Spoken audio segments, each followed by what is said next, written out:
I would like to quickly point out that John the Mouse Video has a large selection of videos from North and South America for your viewing pleasure. Don't forget to hit the subscribe button. Now let's get into the cheese of the matter. After parts were cast and machined, they will move into the next phase of production, assembly. Assembly took place in the E buildings, where parts are separated by size. The smaller components were assembled on the floors 3 through 6, while the larger parts were prepared on the second floor. Once completed, parts were lowered down into the first floor, here on the main assembly line. Workers brought all the parts together to create a complete tractor. The tractor then moved along the line running east to west through the factory, stopping at different stations for testing and painting. When finished, the tractors were loaded onto rail cars for a shipment across the country to dealers and customers. Today, John Deere's Waterloo assembly takes place in tractor cab and assembly operations on Donald Street. The site of John Deere factory complex was once a marshy swamp that ran between Black Hawk Creek and Cedar River. The Cedar River was named by the local native Indians for the many large cedar trees that grew in the area. The river has long served as a valuable natural resource, providing food, transportation, recreation, and the power to the people living in the area. In the early years of Waterloo, settlers began to build a log and brush dam and a sawmill along the river. As Waterloo grew into a city and the riverfront was developed for industrial use, this land provided the ideal location for the Waterloo Gasoline Engine Company and eventually John Deere's first tractor factory. In downtown Waterloo, on the corner of 3rd and Cedar Street, stood the Waterloo Gasoline Engine Company. Founded in 1893, this factory was the first in the city to manufacture gasoline-powered tractors.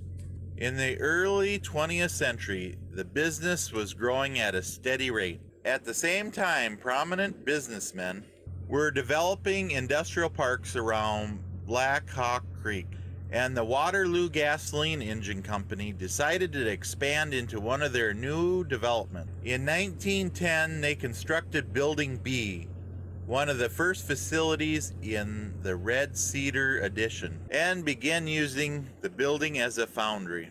In 1918, John Deere purchased the Waterloo Gasoline Engine Company and continued to use the Building B for its foundry or metal casting operations until a new foundry was built in 1928. During World War II, Building B housed the Iowa Transmission Company, a subsidiary of John Deere that produced tank transmissions. John Deere continued to use Building B until 1981. By that time, Deere had expanded factory operations beyond the Red Cedar addition to the Westfield addition, just west of Black Hawk Creek. The clock house, built in 1940, was once the epicenter of the factory's hustle and bustle. The house swarmed daily with employees clocking in and out of their shifts, as a steady stream of buses and cars dropped off and picked up workers. The clock house also served as a place for employees to meet and head out for their lunch breaks and happy hours at the local establishments, such as Steamboat Garden and Mercedes. Even before the factory was here, the same spot served as a social hub for earlier inhabitants.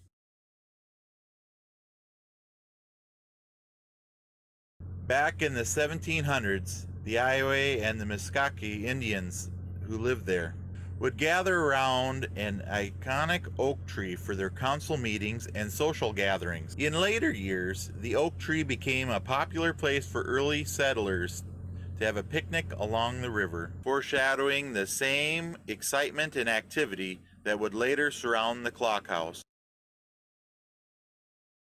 Built in 1941, this building, now home to the John Deere Tractor and Engine Museum, first housed the administrative offices in the company's engineering department. The room you are standing in was once the main area for prototyping and testing. Here, engineers developed concepts and designs for many different tractors and engines. Before they could begin manufacturing a new design, a prototype or experimental model had to be constructed. Using these models, engineers tested their design for durability, safety, precision, and power. Today, John Deere's design and testing process takes place in their Product Engineering Center on Cedar Heights Drive. At the new facility, engineers continue to develop state-of-the-art designs for tractors and engines.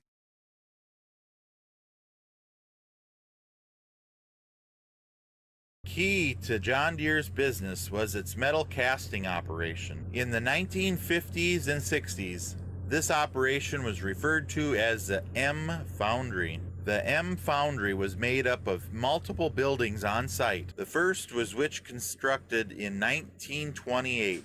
In the foundry, workers used raw metals such as iron or scrap metal to cast various tractor parts.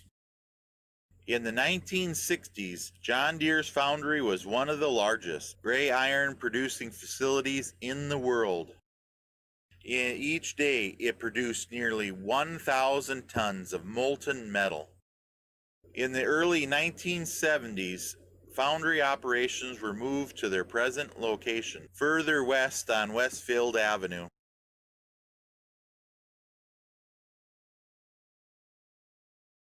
Essential to the building of a tractor was the art of machining.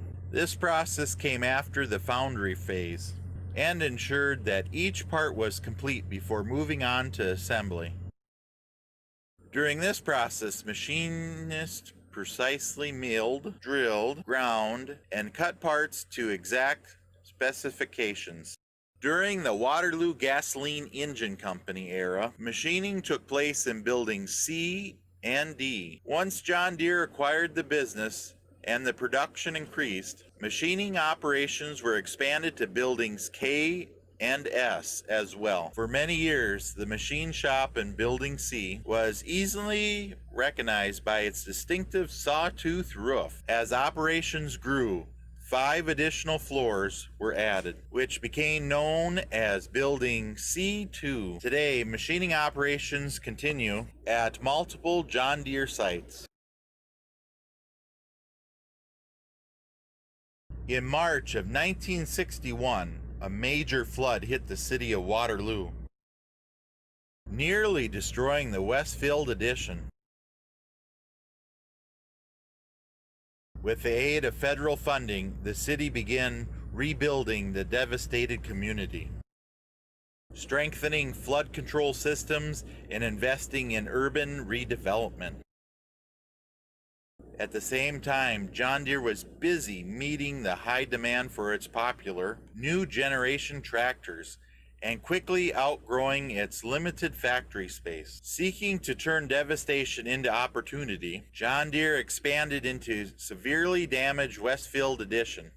After purchasing the land in 1967, John Deere began a multiple of urban renew projects, including building a state-of-the-art foundry and straightening Black Hawk Creek. As a result of these projects, John Deere's factory space doubled in size, from just over 3 million square feet to nearly 7 million. John the Mouse Travel Map is available for Google Maps. It will help plan your route to the locations of your favorite videos. It is free to use. I have the link below. Please visit the playlist tab for videos that I have sorted for you. Don't forget to hit the subscribe button